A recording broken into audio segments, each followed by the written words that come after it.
France Maghreb 2. LGF, le grand forum, l'émission qui vous ressemble et qui vous rassemble. Voilà, on va remettre les choses dans le bon ordre et c'est parfait comme ça. Merci d'être avec nous en direct jusque 18h avec un beau duo aujourd'hui. Alors, il y en a la moitié qui est là. Redouane Moumine, salut Redouane. C'est un solo. Voilà. Bonsoir à tous, bonsoir les auditeurs.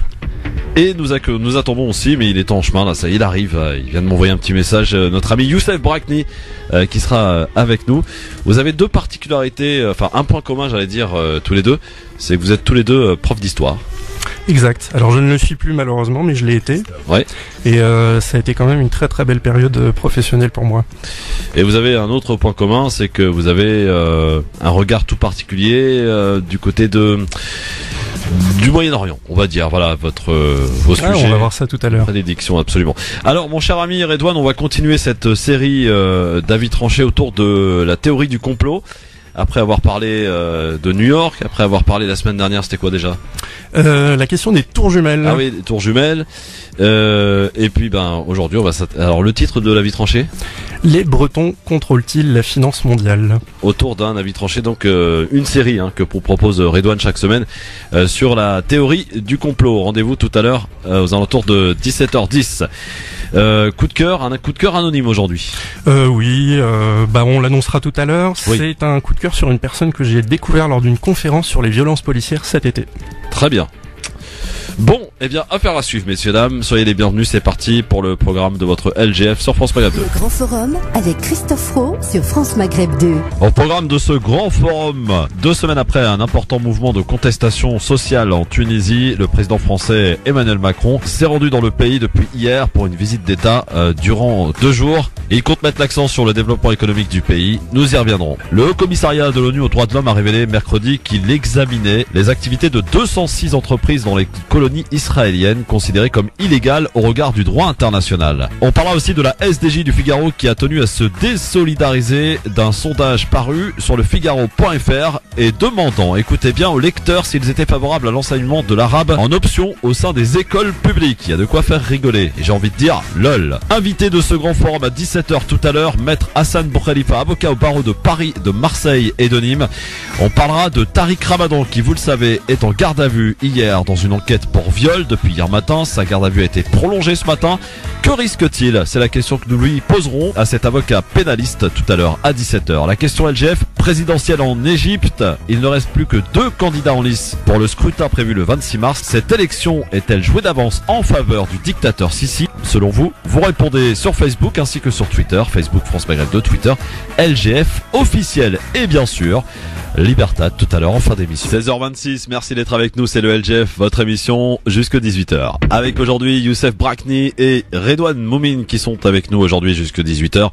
Messieurs, avant de parler de la question du jour, on va aller à Perpignan parce qu'il se passe des choses étranges du côté de Perpignan et nous sommes avec monsieur Abdelaziz Rigui du CRI du côté de Perpignan. Bonsoir monsieur.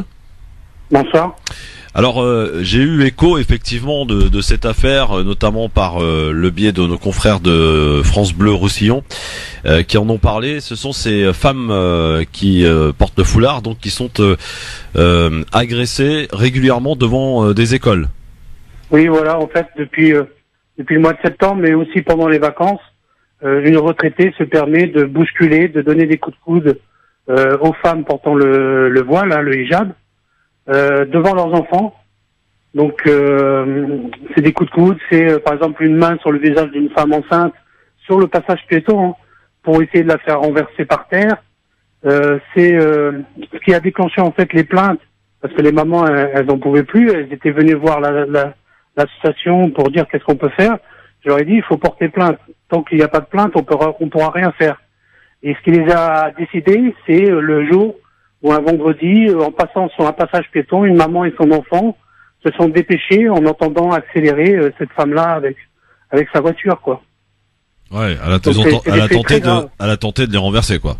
Oui, voilà. Et elle porte un couteau dans son sac. Elle a déjà exhibé son couteau. Il y a une maman qui est d'origine hollandaise, qui porte le voile, qui a été agressée. Elle lui a mis le couteau sous la gorge derrière le commissariat de Cassagne. C'est une maman justement qui a porté plainte, qui nous a raconté ça. Et Et cette dame-là n'a pas voulu porter plainte parce qu'elle a peur. Et voilà, donc là, il y a 7 plaintes actuellement. Ça fait des mois que ça dure. Dès le départ, on a informé, comme je suis parent d'élèves dans l'école, j'ai mes 3 fils qui vont dans les écoles maternelles et primaires. J'ai informé la mairie, j'ai informé le préfet, le procureur. Il n'y a pas de réaction. Et quand je vois hier qu'il y a un enfant qui se fait agresser, et ça c'est normal que le président réagisse contre les actes antisémites, mais quand c'est des actes islamophobes, la République n'est pas là. Et ça crée justement peut-être le sentiment qu'on n'est pas des citoyens comme les autres. Oui, on peut difficilement vous donner tort, Monsieur Rigui, parce que effectivement, quand on entend votre affaire et que ça fait plusieurs mois que ça dure, les policiers, la gendarmerie sont au courant. Pourquoi ils ne viennent pas à proximité des écoles faire des rondes, des tournées, de sécuriser évidemment l'entrée des écoles, donc de sécuriser ces mamans qui accompagnent leurs enfants. Exactement, c'est ce qu'on demande justement à la mairie là. Ouais. Actuellement, on demande à ce qu'il y ait une présence de la police municipale, ou que cette dame-là, j'ai eu le cabinet du préfet ce matin, où j'ai demandé à ce que le préfet, il a le droit, il a l'autorisation, s'il veut, d'hospitaliser une femme, une personne, comment ils appellent ça, hospitalisation d'office, ou par un tiers. Ouais. Et lui, il a la capacité de le faire. Parce que si elle est folle, qu'il la soigne, mais et si elle est pas folle, qu'elle soit sanctionnée. On a un procès le 9 avril, mais en attendant, elle continue ses agressions verbales. Ouais. Et ça fait pas la une des médias, hein. On est d'accord. Comment? Je dis ça fait pas la une des médias, on est d'accord là-dessus. Non, non. Bon, et même la presse, c'est dur, la presse locale, la presse écrite, ça va, mais France 3, pour le moment, depuis qu'on les a contactés, ne veulent pas réagir. France Bleu Roussillon en ont parlé, ils en ont fait un reportage, voilà. Mais pas France 3, parce que cette personne, en fait, elle est retraitée, mais c'est une retraitée journaliste. Ah oui, 3. d'accord, qui plaisait. Bon, très bien. Merci Monsieur Rigui en tout cas de nous avoir informés. Puis n'hésitez pas à nous rappeler pour nous tenir au courant de la suite à donner, en espérant que ça se calme rapidement, parce que je suppose que c'est la peur au ventre pour le coup, que ces mamans accompagnent leurs enfants. Ouais. Absolument. Merci beaucoup. Merci beaucoup. Vous aviez entendu parler de cette affaire, Youssef, Redouane? Pas du tout. Aussi moi sur les réseaux sociaux, parce que il se trouve que je suis ami avec Abdelaziz, avec les deux Abdelaziz Chambi de Lyon et Abdelaziz de Perpignan, et donc oui, j'ai vu ça. En France on le sait, il y a ce cas-là, mais il y a aussi un autre cas, je crois, dans l'est de la France, où des femmes volées avaient été renversées. C'était le CCIF qui était aussi sur le coup, et où la dimension islamophobe a tout de suite été écartée. Voilà, en disant que c'est juste un petit souci de voiture, je sais pas, un problème de frein, je sais pas c'est quoi. Et donc à chaque fois on sait qu'il y a clairement un 2 poids 2 mesures dans le traitement médiatique qui est fait des agressions racistes quand elles concernent des musulmans, surtout des femmes volées, ou même des mosquées. On voit que l'indignation à l'échelle de l'État n'est pas du tout la même. Et sans faire de parallèle avec ce qui s'est passé à Sarcelles, et c'est tant mieux que le président de la République ait tout de suite réagi. C'est important de le faire quand un acte raciste est commis, mais c'est bien de le faire pour tous les actes, à égalité. Effectivement. Bon, alors, question du jour, on va parler de l'Égypte parce que des élections qui se profilent à l'horizon, c'est au mois de mars. Il reste 2 candidats en lice, donc la question elle est toute simple aujourd'hui. Est-ce que cette élection est déjà jouée d'avance en faveur du dictateur Sisi? J'aimerais avoir votre réaction, vous qui nous écoutez, peut-être au 01 40 30 39 000. Redouane, est-ce que Sisi va l'emporter haut la main, à l'image d'ailleurs des scores que l'on peut avoir au travers des résultats de cette question sur Twitter? 100% de oui, 95% sur Facebook. Le problème, c'est que pour utiliser le terme remporter, il faudrait déjà qu'il y ait une compétition. Quand on sait que le deuxième candidat là, qui s'appelle Moussa Mohamed Moussa, je crois, qui a été dépêché au dernier moment, sa photo de profil sur Facebook, c'est un portrait d'Abdel Fattah el-Sisi. Ah oui. Donc c'est un peu compliqué de porter la compétition avec un fanboy. Et ce que les auditeurs doivent savoir, c'est qu'en fait il y avait 5 candidats à la base, supplémentaires. Ils ont tous été éjectés les uns après les autres, mais parmi ces 5 candidats, 4 étaient des militaires. Donc l'épuration qui a eu lieu au niveau de la procédure électorale, ça a été une petite guerre des chefs entre militaires. Donc aujourd'hui, l'opposition contre Al-Sisi sur le plan politique, elle se fait directement à l'intérieur. En fait, il n'y a plus d'opposition islamiste des frères musulmans, il n'y a plus d'opposition des révolutionnaires libéraux, il reste plus que l'armée. C'est sa dernière opposition. Youssef, est-ce que c'est joué d'avance cette élection? Oui, c'est clairement jeu d'avance, comme l'a rappelé Redon, exactement, il a fait un bon état des lieux, et tout le monde ils ont tous été arrêtés, ou disqualifiés, mis en prison, etc. Mais en fait, ça s'est joué avant, en réalité, ça s'est joué au moment du coup d'État, et je pense que la gauche a fait une erreur.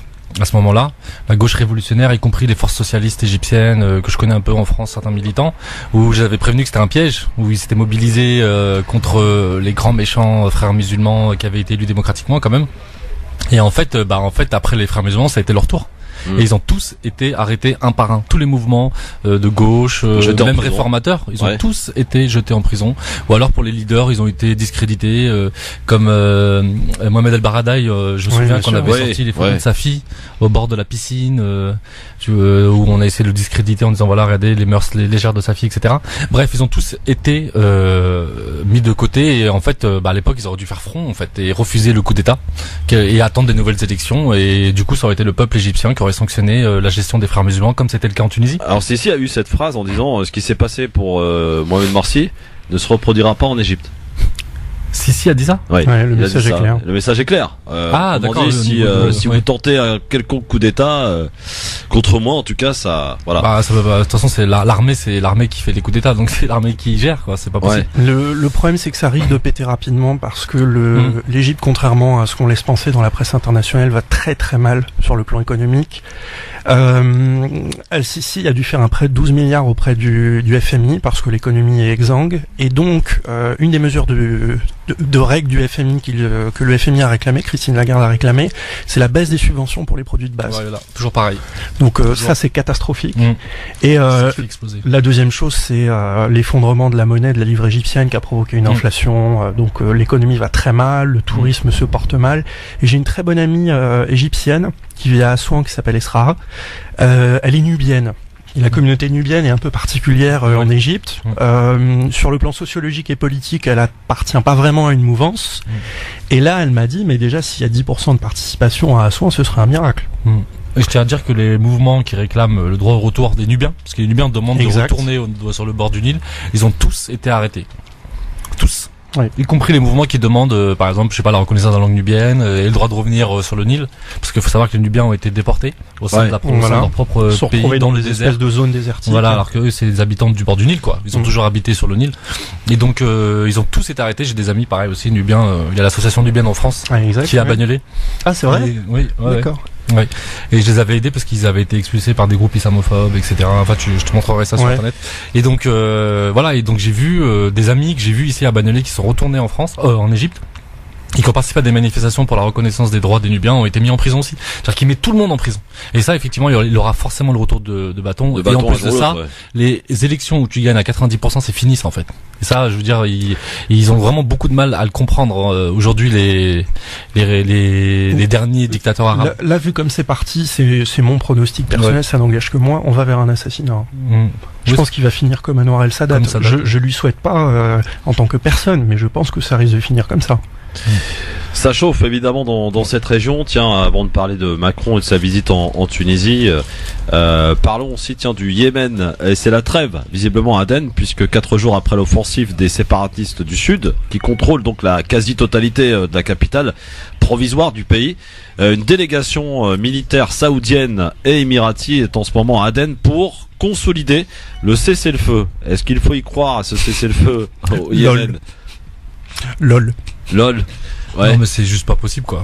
Non, moi je pense qu'il en fait une affaire personnelle en plus, MBS. C'est-à-dire que c'est vraiment sa guerre à lui. Il faut dire qu'il a lancé avant même qu'il ne soit officiellement au pouvoir. D'ailleurs, il y a une petite anecdote où les services américains n'arrivaient pas à le joindre quand il a lancé cette offensive, parce qu'il était parti aux Maldives. Et en fait, il a lancé cette guerre sans savoir trop pourquoi ni comment.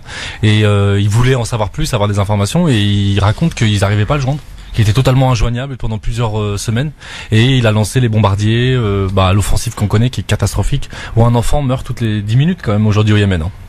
Impressionnant. Sans parler du choléra. Sans parler du choléra. C'est à cause du choléra, justement. Oui. Ouais. C'est à cause du choléra. Il y a le choléra, mais il y a d'autres épidémies aussi qui sont catastrophiques. Puis l'absence d'eau. Et puis de nourriture, évidemment. Un pays complètement oublié de la communauté internationale, le Yémen, aujourd'hui? Ouais, la communauté internationale et la communauté musulmane, non? Oui. Moi, j'ai envie de dire, relégué à la lettre. Est-ce qu'elle est pas un petit peu ennuyée parce que, justement, la coalition à la tête de cette déstabilisation du Yémen, c'est, justement, l'Arabie Saoudite et quelques pays musulmans, Oui, l'Arabie Saoudite, quelques pays musulmans, et puis surtout, faut pas oublier les puissances occidentales, hein. Ouais. Ce ne sont que des sous-puissances, régionales, l'Arabie Saoudite, on sait qu'il y a d'autres pays périphériques qui participent comme le Maroc, etc. Mais faut pas oublier la France qui arme, notamment quand Manuel Valls était Premier ministre, qui est parti là-bas, qui a signé des gros contrats d'armement, qui servent aujourd'hui à détruire ce pays, qui est le pays arabe le plus pauvre. On a vendu beaucoup de FAMAS à l'Arabie Saoudite. Ouais, les Émirats Arabes Unis, il faut savoir que les chars qui sont sur place, bon, c'est pas les Émiratis qui les manœuvrent, mais c'est des chars français. Et d'ailleurs, c'est une catastrophe opérationnelle sur place. Je vous propose d'accueillir monsieur Sofiane Lakhdari qui est avec nous. Salut Sofiane. Ah bah voilà. Ouais. Salut Christophe, salut Youssef, salut Rodman. Salut tout le monde. Salut Sofiane. Voilà. Ouais, moi je pense pour l'Égypte, vous avez parlé, mais je pense que vous avez évité ou je sais pas pour les enjeux géostratégiques au niveau avec l'Égypte, surtout au niveau question de l'eau. Question des deux îles qui ont été offertes à l'Arabie Saoudite. Oui. C'est-à-dire le Sisi aujourd'hui actuel, il est dans l'obligation de rester pour certaines puissances étrangères pour faire passer cette mascarade de la Palestine. En vérité, la donation de Jérusalem à Israël, parce qu'on sait qu'aujourd'hui Sisi fait partie du plan. Suite aux révélations qui a été révélée par un journal américain qui a fuité des propos tenus par l'ancien chef des services secrets, qui a été limogé par la suite. Et juste pour dire que Sisi, encore qu'il a été nommé par Morsi, suite, voilà, c'est Morsi qui l'a ramené, il avait fait un coup, voilà, il a écarté Tantawi et le général Hannan, ce même général Hannan qui voulait se présenter et qui est aujourd'hui emprisonné. Ouais. Et vous avez un autre ancien candidat contre Morsi qui s'appelle Ahmed Shafir, qui est l'ancien premier ministre de Hosni Moubarak, qui voulait être candidat également et qui a été mis sous détention provisoire en vérité, mais il est emprisonné en même temps. À la RITS, à la MBF. Mais Ahmed Shafik, il a même été condamné, non? Il a été condamné par une justice égyptienne pour qui on sait. Il a annoncé sa candidature à partir des Émirats Arabes Unis et lorsqu'il est revenu en Égypte, il a été mis en prison. Sofiane, un petit mot sur ce qui semble un petit peu peut-être à observer, j'allais dire, le Liban. Les Libans avec ces menaces, on peut le dire, d'Israël hier. Ah oui, avec Avigdor Lieberman. Il faut savoir, voilà, au niveau de la Méditerranée, on en a parlé ici sur la radio, il y a un énorme trésor au niveau gaz.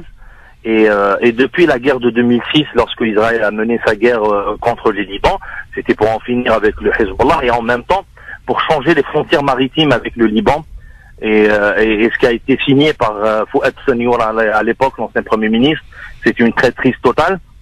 Et aujourd'hui, le Liban a lancé une opération d'exploitation à la frontière avec la Palestine occupée.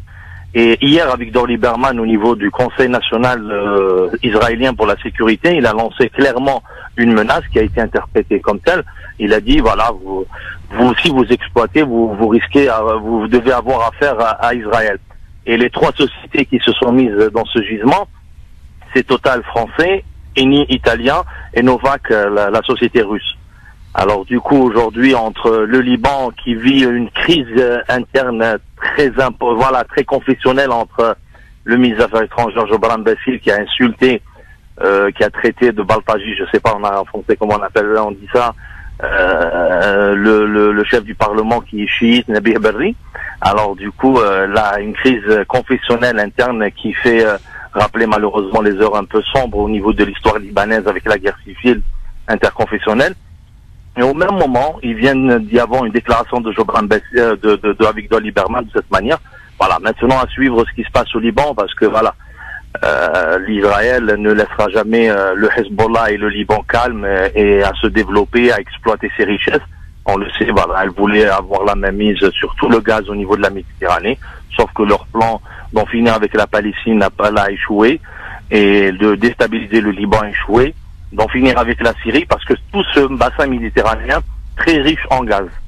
Alors ça tombe bien, reste avec nous 2 secondes avec nous Sofiane pour parler de cette info zappée, mais que l'on évoque évidemment ici, et je ne résiste pas, vous ayons tous les 3 ici, enfin Sofiane de l'autre côté, mais Youssef et Redouane. En Syrie, la campagne militaire de la Turquie contre les Kurdes se poursuit. Elle a déjà provoqué le départ de 15 000 civils de la région d'Afrin, et la Turquie qui a très mal supporté les déclarations d'Emmanuel Macron hier avant de partir en Tunisie. Messieurs, qui veut parler là-dessus? Vas-y, Youssef, vas-y. Je vais vous parler donc de Robert Fisk. Donc Robert Fisk, qui est un journaliste qui a à peu près 70 ans. Ça fait 50 ans qu'il baroude au Moyen-Orient, et il a réussi à s'introduire à Afrin il y a à peu près 10 jours. Donc c'est le premier journaliste occidental à être sur place, et il a permis d'apporter des éléments, on va dire, un peu plus objectifs que la propagande kurde d'un côté, la propagande turque de l'autre. Ouais. Robert Fisk a donc fait un article pour The Independent qui fait à peu près 5 pages, dans lequel il décrit factuellement tout ce qu'il a vu. Donc d'abord le camp de réfugiés de Roubar, où il y a beaucoup de réfugiés arabes qui ont fui la région de El-Bab. Donc pour les auditeurs, El-Bab c'est un peu plus à l'est. Donc il y a eu des blessés et des morts civils parmi les réfugiés. Il faut savoir également que donc les morgues à Afrin sont pleines. Il y a certaines maisons, certaines fermes qui sont des objectifs militaires absolument pas stratégiques qui ont été bombardées. Il y avait 7 personnes, 8 personnes dans ces fermes-là qui ont été tuées sur le coup. Donc il y a quand même pas mal de dégâts. Et la dernière chose, c'est que on a eu la preuve factuelle avec des images qui ont circulé que la Turquie utilise des bombes à sous-munitions. Oui. Les bombes à sous-munitions, il faut le rappeler, c'est interdit par toutes les conventions de Genève. Et donc, bombarder au niveau du droit humanitaire international, ils ont le droit. Utiliser des bombes à sous-munitions, je suis désolé, ça devient illégal, et donc il devrait y avoir une condamnation de la part de la communauté internationale. Youssef, tu confirmes? Oui, je confirme. C'est passé sur Twitter, etc. On le voit sur les comptes, sur les différents comptes de l'opposition, même des Kurdes. D'ailleurs, tout ça c'est très bien pour ça, parce qu'on peut avoir toutes les parties, tous les acteurs dans le conflit. Exactement. Franchement, on peut du coup se faire une idée, quoi. C'est très riche pour ça, plus que Facebook. Donc oui, après par rapport à l'offensive turque, de toute façon, je voyais pas de toute façon Erdogan faire autrement. Je veux dire, il a participé à créer ce bourbier syrien. Il a clairement joué une carte. Il a joué cette carte des frères musulmans. Il a cru qu'en fait, faut pas oublier que ça a quand même commencé en 2011, on l'oublie, hein. Mais la Syrie, ça a commencé en 2011, et du coup, en fait, la configuration n'était pas du tout la même. Faut pas regarder l'action d'Erdogan à la lumière d'aujourd'hui, en fait, parce que à l'époque, faut savoir que les frères musulmans l'emportaient un peu partout, et il y avait vraiment cet effet de domino. Ils pensaient que c'est eux qui allaient remporter la mise. Surtout qu'Hillary Clinton était assez proche d'eux, parce qu'à l'époque, elle était encore secrétaire d'État, et du coup, elle s'est fait dégager après. Et les problèmes ont commencé à ce moment-là. Et il y a eu ce qu'on appelle la contre-révolution. Si on peut, pour moi c'était pas vraiment des révolutions, mais on va reprendre un peu le langage dominant. Et il y a eu des contre-révolutions menées par l'Arabie Saoudite et Israël, et qui ont du coup soit pour le cas de la Tunisie, Narda s'est calmé et s'est retiré de lui-même et a fait un impact avec l'ancien régime, soit c'était un coup d'État, soit on l'a vu en Syrie, ça a été l'utilisation massive de ce qu'on appelle entre guillemets des takfiris, quoi, ceux qui prônent cette idéologie-là. Et Erdogan a joué à fond en tout cas la carte frères musulmans, en armant, en soutenant. On le sait maintenant dans sa guerre contre Fethullah Gülen, on a vu les images, notamment je crois que c'est de la gendarmerie ou des services secrets, c'est un des deux services. La gendarmerie. Ouais, c'est la gendarmerie, qui avait fait fuiter les camions qui passaient la frontière syrienne. Et donc voilà, il a voulu jouer une carte. Aujourd'hui, il se retrouve avec le problème kurde, et le régime des Assad est loin d'être naïf, et ils ont joué la carte kurde à fond, tout comme les Russes d'ailleurs. Et voilà, il est rentré dans un piège. Je pense qu'il va avoir énormément de mal à s'en sortir, et je pense comment il va se sortir de ce bourbier. Moi, je pense qu'il remportera jamais militairement la guerre contre les Kurdes. C'est impossible. Il n'y arrive pas déjà en Turquie. Il arrivera pas en Syrie. Il peut envahir et conquérir l'ensemble du territoire. D'ailleurs, là, ça peut se faire en quelques jours, parce que s'il arrive à prendre Gendaris au sud, donc c'est une ville qui est au sud du territoire, s'il la prend, il a accès à la départementale. Et après, c'est une voie royale, c'est-à-dire ils font passer les blindés, il arrive à prendre Afrin. Mais après, c'est une guérilla qui commence, avec des plateaux montagneux un peu partout, contre des Kurdes qui sont habitués à ça. Sofiane ? Oui, je suis tout à fait d'accord avec Youssef et Redouane. Sauf que pour la Turquie, après avoir misé sur les frères musulmans, la relève, quand elle a été prise par l'Arabie Saoudite, c'est suite à un échec en Syrie. Mais ils ont tous travaillé. Moi, je me rappelle de l'entrevue de Premier ministre qatarien. Il a dit on a enclenché cette guerre contre la Syrie avec l'accord de l'Arabie Saoudite. Sauf que l'Arabie Saoudite, elle était plus derrière le Qatar. Après l'échec du Qatar, on a vu le départ de l'émir pour préserver sa principauté. et son émirat, et du coup c'était l'Arabie Saoudite. Mais c'est le même projet, à savoir la destruction de la Syrie et avoir une mainmise totale israélienne sur cette région. Sauf que maintenant Erdogan, les armes qu'il a utilisées, c'était la confession alaouite contre les sunnites à majorité en Syrie. Il a utilisé les minorités, sauf qu'il a oublié que la composante de sa propre population était composée de ces minorités, de ces ethnies. Et aujourd'hui, le jeu et la flamme arrivent en Turquie. J'imagine très très mal comment il pourrait s'en sortir, mais futé comme il est, je pense qu'il arrivera peut-être à sauver ce qu'il peut sauver, parce que quand je vois la relation stratégique entre les États-Unis et les Kurdes, et les États-Unis et la Turquie, la relation avec la Turquie, elle est plus stratégique et plus profonde et plus historique qu'avec les Kurdes. Et en plus, les Kurdes ont toujours été les dindons de la farce depuis les années 20 avec l'accord de Sèvres, où on a vu Atatürk, il a complètement écrasé les Kurdes et il a redessiné la carte de la Turquie, contrairement à ce qui a été décidé au niveau de l'accord de Sèvres.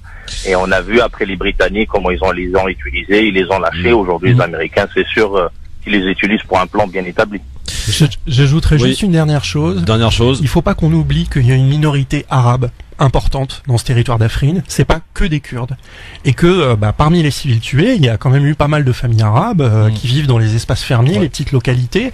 Si la propagande kurde prend et qu'on commence à diffuser des images d'arabes qui ont été tués par des Turcs, il peut y avoir un revirement en termes d'opinion dans la région. C'est pas les conséquences que ça aura. Voilà, et surtout ne pas oublier, Redouane, que les Kurdes ont fait une épuration ethnique complète au niveau du nord de la Syrie et au niveau de l'Irak à l'époque. Ils ont voulu même prendre des villes historiquement arabes comme la ville de Tikrit en Irak et Kirkouk, qui sont historiquement arabes et qui ont voulu les prendre et prendre les gisements pétroliers à l'époque. Oui, tout à fait. C'est plutôt ce qu'ils ont fait à Tel Abyad. Mais dans la région d'Afrine, justement, les Kurdes ont servi de refuge aux Arabes. Quand il y a eu l'attaque, donc pour les auditeurs, la première offensive des Turcs qui date d'il y a 1 an et demi, où ils ont pris tout un territoire, ils sont venus installer des Turkmènes. Et dans la région d'Al-Bab, ils ont fait fuir les Arabes aussi. Ils sont partis se réfugier à Afrin. Donc je pense ces Kurdes qui ont fui à l'époque, en 1925, le génocide turc, à l'époque 300 000 ou 400 000 Syriens qui ont été naturalisés après le début de la fameuse guerre contre la Syrie en 2011, 300 ou 400 000 qui ont été naturalisés syriens, mais qui étaient d'origine turque. Oui. Mais je vous informe que d'ailleurs, le 15 mars, c'est un petit peu la date retenue pour le déclenchement de ce que l'on a appelé la révolution syrienne, qui s'est vite transformée en guerre en Syrie. Une émission spéciale avec, vous avez compris, vous l'entendez depuis tout à l'heure, nos éminents spécialistes, Youssef Brakni, Redouane Moumine, Sofiane Akdari, qui seront rejoints par Tarek Mami. Donc ils seront 4 exceptionnellement ce 15 mars prochain pour faire, pour parler de ce 7e anniversaire du déclenchement de la révolution en Syrie et dire qu'au début, on avait donné 6 mois à Bachar el-Assad. Merci Sofiane en tout cas. Merci à toi Sofiane. À très vite. Dans un instant, on va évidemment continuer cette émission. On va parler d'Emmanuel Macron qui est donc en voyage en Tunisie. D'ailleurs, ça y est, il est visiblement parti direction le Sénégal maintenant. On va aussi parler de l'affaire Tariq Ramadan. Vous êtes au courant évidemment que Tariq Ramadan est en garde à vue depuis hier, une garde à vue qui est prolongée, qui a été prolongée ce matin, qui ne pourra pas durer plus de 48 heures. C'est le délai légal dans ce genre d'affaires. Donc demain il sera fixé sur son sort. Justement, la question est toute simple. Que risque Tariq Ramadan? C'est la question qu'on posera à l'avocat pénaliste, avocat au barreau de Paris, de Marseille et de Nîmes, l'avocat Hassan Boukhelifa, qui sera avec nous dans un instant. Et puis la question évidemment que l'on vous pose aujourd'hui, l'Égypte, l'élection qui arrive au mois de mars, est-ce que cette élection est jouée d'avance en faveur du dictateur Sisi? Vous répondez sur Facebook, France Maghreb 2, sur Twitter, LGF officiel, à suivre aussi, sans oublier les avis tranchés. Vous êtes bien à l'écoute de France Maghreb 2 et du Grand Forum avec Youssef Brakni et Redouane Moumine. LGF, le Grand Forum, merci d'être avec nous. C'est jeudi, nous sommes le 1er février et tiens, une petite un aparté. Si vous prenez la voiture, les péages en l'occurrence, bien aujourd'hui, sachez que ça augmente. Voilà, péage qui augmente, le gaz aussi. Je crois, il y a pas mal de trucs qui augmentent le 1er février aussi. Donc voilà, ça c'est dit, c'est fait. Dans un instant, Hassan Boukhelifa sera avec nous, avocat au barreau de Paris, de Marseille et de Nîmes, pour parler de l'affaire Tariq Ramadan. Le temps, juste avant, de vous rappeler aussi la question du jour aujourd'hui à propos de l'Égypte et de ces élections qui se profilent à l'horizon au mois de mars prochain. Et la question est toute simple, est-ce que cette élection est jouée d'avance en faveur du dictateur Sisi? Vous répondez sur Facebook France Maghreb 2 ainsi que sur Twitter LGF officiel. Pour l'instant, les scores sont sans appel, à l'image de peut-être du résultat de l'élection. 95% sur Facebook, 100% de oui. Donc sur Twitter, vous continuez en tout cas de voter. Avant de retrouver Hassan Boukhalifa, on va tout de suite démarrer avec un premier avis tranché, si vous le voulez bien, et il est signé Youssef Brakni. C'est parti.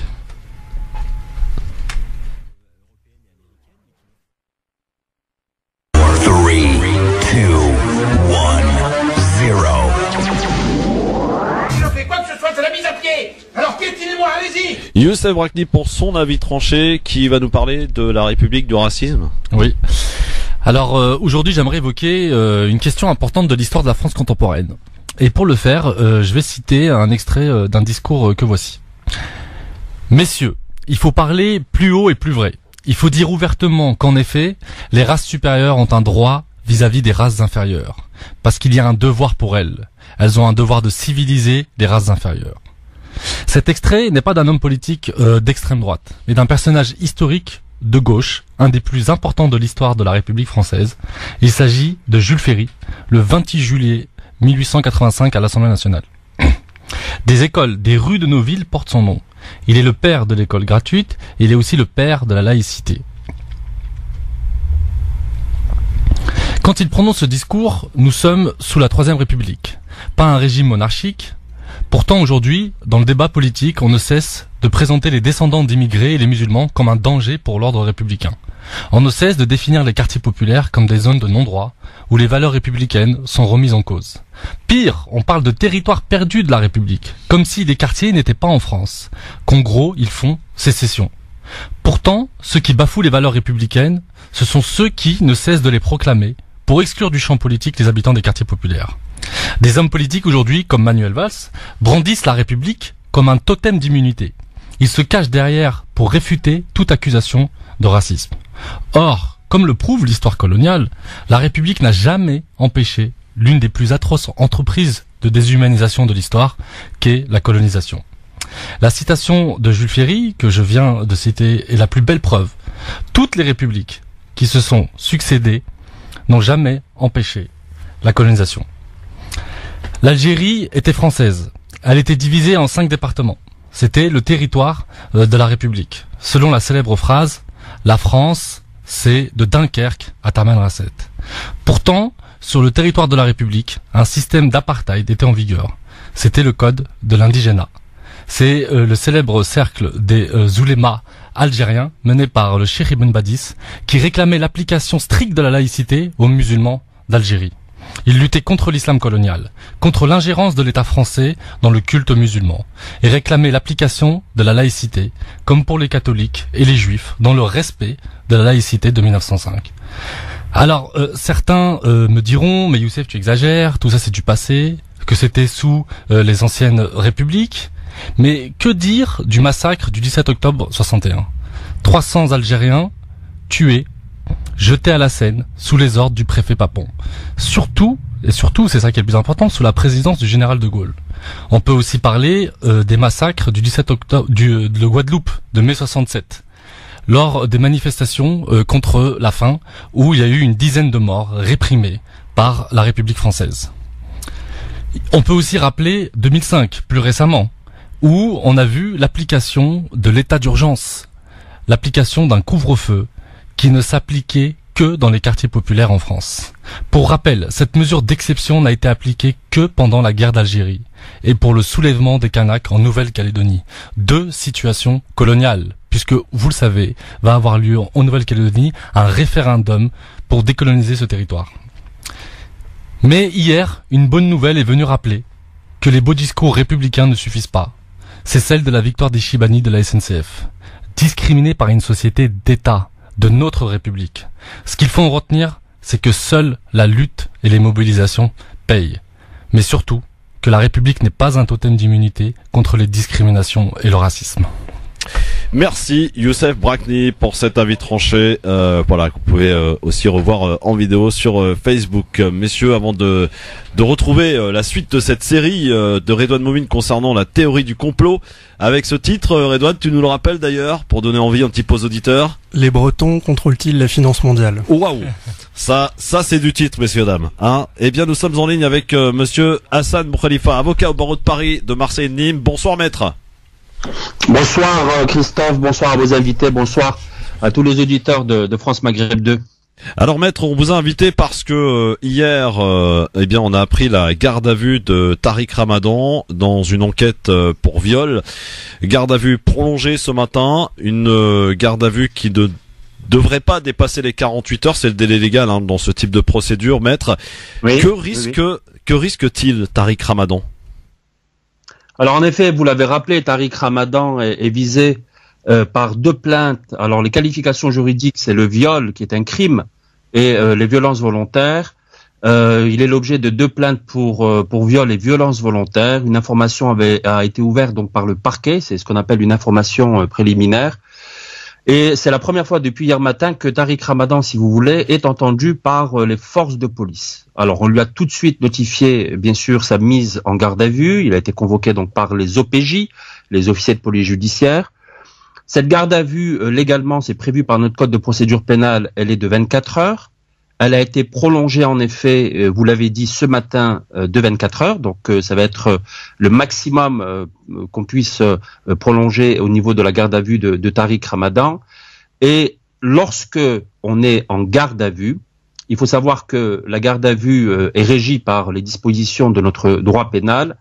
Il faut bien savoir que toute personne en garde à vue, et même toute personne mise en examen, s'il s'avère qu'il soit mis en examen à l'issue de cette garde à vue, doit être considéré comme quelqu'un de présumé innocent. Alors, avant de voir le problème de la présomption d'innocence et ce qu'il risque, parce que le viol, c'est un crime, donc qui dit crime dit une peine assez lourde. S'il s'avère en effet que les 2 plaignantes, dont une connue, une autre qui a voulu garder l'anonymat, l'accuse pour des faits de viol et de violence volontaire. Il faut savoir qu'en garde à vue, vous avez un certain nombre de droits. Tout d'abord, la garde à vue, elle est décidée donc par un officier de police judiciaire, qui peut être un policier ou un gendarme. C'est l'unique moyen de parvenir à l'un des objectifs de notre justice. Tout d'abord, poursuivre une enquête impliquant la présence de la personne concernée, garantir également la présentation de la personne devant la justice, empêcher éventuellement la destruction d'indices, empêcher une concertation avec des complices, empêcher toute pression sur les témoins ou la victime. Et lorsqu'une personne est mise en garde à vue en France, c'est simplement que le procureur de la République pense qu'il existe une ou plusieurs raisons plausibles de soupçonner que cette personne mise en garde à vue a commis ou tenté de commettre un crime ou un délit puni par une peine de prison et non pas par une simple amende. Donc la durée de la garde à vue, c'est 24 heures, c'est la durée minimale. Elle peut être prolongée de 24 heures. Elle a été prolongée ce matin en ce qui concerne Tariq Ramadan. Il faut savoir que la durée maximale de la garde à vue en France peut atteindre 96 heures et même 144 heures pour des affaires de terrorisme. Il a un certain nombre de droits de la défense qui sont respectés. Il a le droit d'avoir un avocat, bien évidemment, dès le début de la garde à vue. Il a le droit de voir un médecin. Il a le droit éventuellement d'avoir un interprète, même si je pense que dans le cas de Tariq Ramadan, ce n'est absolument pas nécessaire. Et c'est vrai que durant cette garde à vue, donc depuis hier matin, on le confronte à ces 2 plaintes, dont une... Ah, on a perdu Maître Hassan Boukhalifa qui est en train de nous expliquer en direct, bien sûr, cette garde à vue donc concernant Tariq Ramadan, effectivement depuis hier matin, et on a appris donc ce matin le fait que cette garde à vue ait été prolongée. Donc on essaye de voilà, Maître, c'est bon, vous a retrouvé, vous êtes là? Oui, ouais, parce qu'on vous avait perdu un petit peu là, voilà. Donc, alors pour faire simple, maître, pour que les auditeurs comprennent bien, aujourd'hui de quoi il s'agit. Donc la garde à vue, vous avez rappelé un petit peu en général les principes de la garde à vue, les droits. Demain matin, qu'est-ce qui va se passer, maître Boukhalifa, pour Tariq Ramadan? Est-ce qu'il peut ressortir libre, sans aucune poursuite? Et si toutefois il y a poursuite, quel type de poursuite peut-on imaginer? Alors en effet, à l'expiration du délai de la garde à vue, donc soit Tariq Ramadan sera remis en liberté, soit il sera déféré, c'est-à-dire présenté devant un juge ou bien au procureur qui décidera des suites à donner. Donc c'est simple, soit demain matin Tariq Ramadan il est libéré, ça veut dire que malgré les 48 heures de garde à vue, on a pensé que sa retenue, si vous voulez, devant les autorités de justice n'était absolument pas nécessaire, ou au contraire, on va le déférer devant le juge. Alors ça peut être le juge d'instruction, ça peut être également par la suite le juge de la liberté de la détention qui peut le mettre en détention, puisque c'est son rôle, donc qui peut l'envoyer en prison pour ce qu'on appelle la préventive, jusqu'à ce qu'il y ait le procès organisé. Alors il risque, si les faits de viol sont reconnus, une peine extrêmement grave, qui est de 15 années d'emprisonnement maximum, parce que je rappelle que le viol est un crime. Il est défini comme tout acte de pénétration sexuelle, de quelque nature qu'il soit, commis sur la personne d'autrui par violence, par contrainte, menace ou surprise. Tout acte de pénétration sexuelle est visé dans le code pénal, c'est l'article 222-23 de notre code. Peut être une pénétration buccale, vaginale, anale, par le sexe, par le doigt ou par un objet. Donc 15 années de prison. Merci pour la précision. Il faut savoir que c'est ramené à 20 ans d'emprisonnement si le viol est commis avec une ou plusieurs circonstances aggravantes. Voilà quelles sont les peines encourues par Tariq Ramadan si les faits de viol sont avérés absolument à l'issue de ces gardes à vue. Juste une petite question, en tout cas merci pour votre réponse à chaque fois extrêmement détaillée, messieurs, je pense qu'on peut pas faire mieux. Et une petite question par rapport au procès des Chibani qui a eu lieu hier. Alors vous savez que la SNCF a été condamnée pour discrimination. Oui. Il y a le terme, peut-être que vous pouvez nous expliquer, mais alors rapidement maître, si vous permettez, le terme exécutoire, parce que on sait que chaque Chibani, ils sont 848 de mémoire, vont toucher entre 200 et 250 000 euros. Exécutoire, ça veut dire que la SNCF doit les payer maintenant? Absolument. Lorsque une décision a un caractère exécutoire, il faut absolument que ce soit écrit noir sur blanc sur l'arrêt de la cour d'appel, puisque ici les Chibani, dont j'ai déjà évoqué d'ailleurs l'affaire à plusieurs reprises dans l'émission juridique Bonjour Maître, donc à partir du moment où c'est exécutoire, la SNCF doit régler les sommes pour lesquelles elle a été condamnée. Donc vous l'avez rappelé, ce sont des sommes extrêmement importantes pour les 848 Chibani marocains qui poursuivaient la SNCF pour discrimination. Si la SNCF décide de se pourvoir devant la Cour de cassation, ce qui risque d'arriver, cela n'enlève rien au fait qu'elle doit d'abord régler et par la suite, nous verrons ce que dira la Cour de cassation. Mais ce qui est important de noter, c'est que la Cour de cassation ne jugera pas sur le fond, elle jugera uniquement sur le droit, c'est-à-dire est-ce que la Cour d'appel a utilisé tous les moyens légaux pour rendre cette décision. La Cour de cassation ne juge jamais sur le fond, la Cour de cassation, soit elle confirme l'arrêt des cours d'appel, soit elle renvoie l'affaire devant une autre cour d'appel. Donc exécutoire, ça veut dire que les Chibani pourront recevoir enfin, et je m'en félicite et je pense que tout le monde s'en félicite, les sommes qu'ils ont droit du fait de la discrimination scandaleuse de la compagnie nationale SNCF. Formidable, donc c'est une double victoire messieurs, Youssef, Redouane, hier pour les Chibani de la SNCF. Exécutoire, ça veut dire mesdames, messieurs, vous que nous rejoignez maintenant, que ces Chibani vont pouvoir toucher cet argent, et on parle de grosses sommes, entre 200 et 250 000 euros par personne, par Chibani. Donc c'est donc une somme que doit s'acquitter tout de suite la SNCF. Il le mérite parce que dans cette affaire scandaleuse, c'est quand même 12 années de procédure pour certains.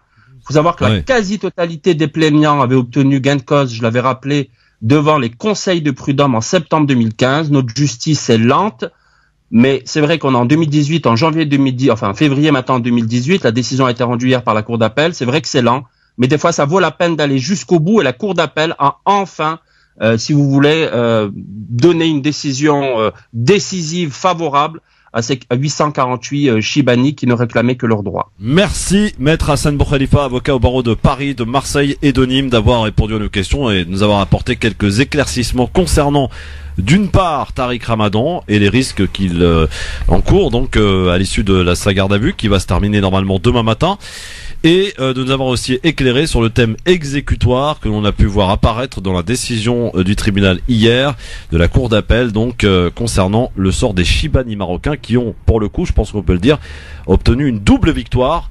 La condamnation effectivement de la SNCF pour discrimination, mais aussi le fait de toucher les sommes, donc puisque c'est exécutoire, entre 200 et 250 000 euros par Chibani, et ils sont au nombre de 848. Belle victoire. Merci beaucoup maître.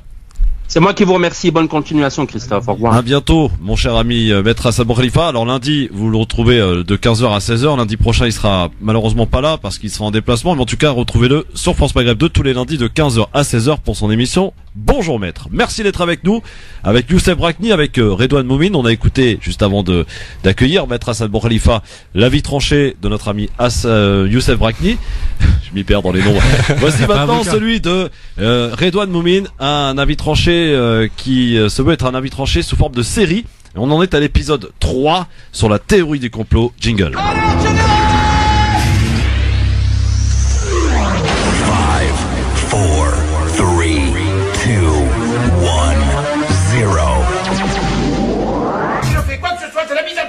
Alors piétinez-moi, allez-y. Avec ce titre, Redouane Moumine, pour le 3e épisode de cet avis tranché autour de la théorie du complot, les Bretons contrôlent-ils la finance internationale ?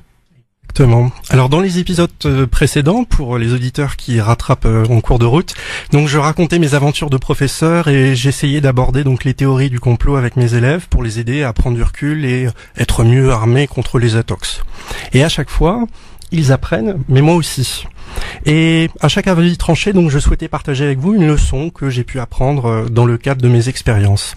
Cette fois-ci, je voulais vous parler de ce qu'on appelle l'apagogie. Alors qu'est-ce que c'est l'apagogie ? C'est un nom barbare. L'apagogie, en fait, c'est le raisonnement par l'absurde pour faire des théories. C'est-à-dire, quand je veux démontrer qu'une théorie est fausse, je vais proposer une contre-théorie avec les mêmes éléments parallèles, et en prouvant que ma deuxième théorie, en fait, est farfelue, ça va me permettre de remettre en question la première théorie.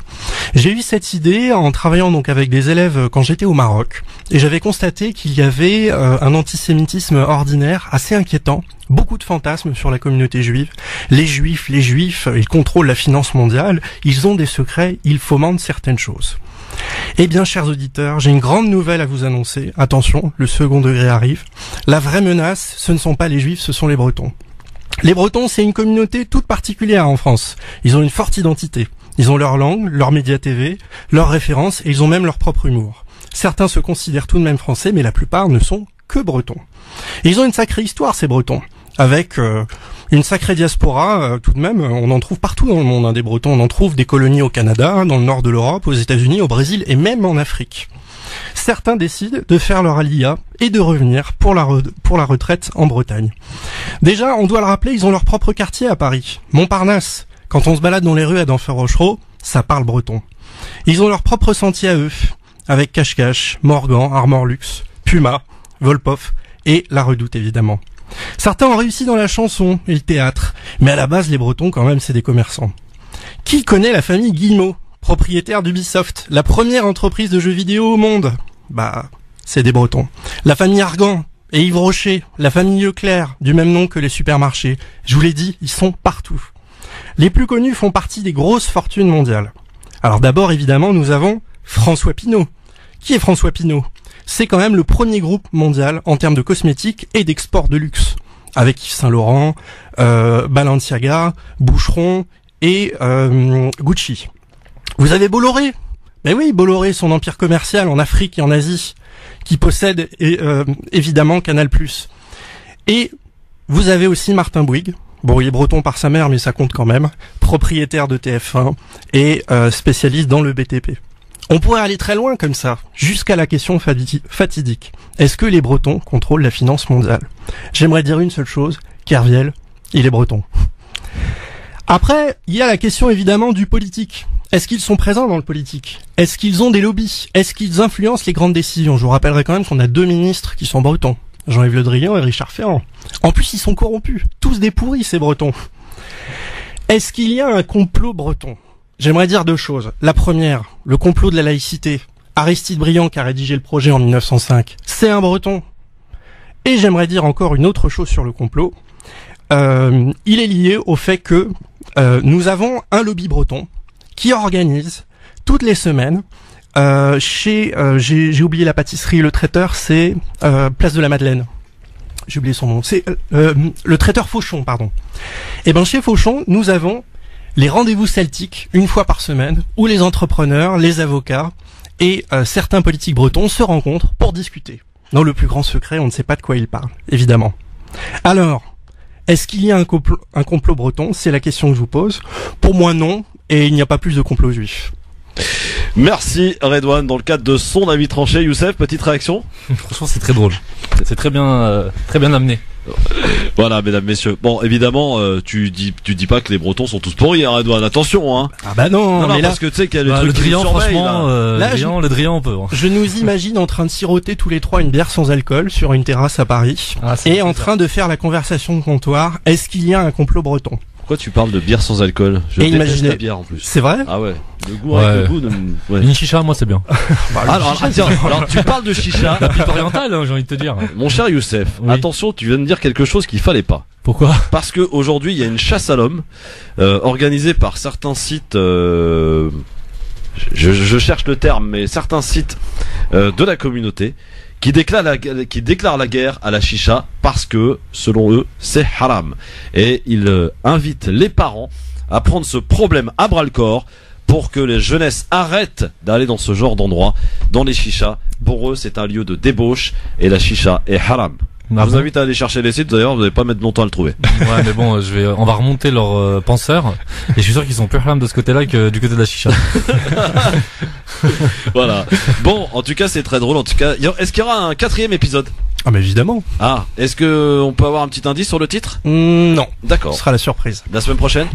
Ah bah oui, évidemment. Évidemment. Bon, eh bien restez bien avec nous. Vous avez vu, on est bien installé tranquillement avec vous, avec vous, chers amis. Vous pouvez revoir d'ailleurs les 2 avis tranchés sur Facebook. Christophe, le grand forum, c'est là que ça se passe. Hein, n'hésitez pas.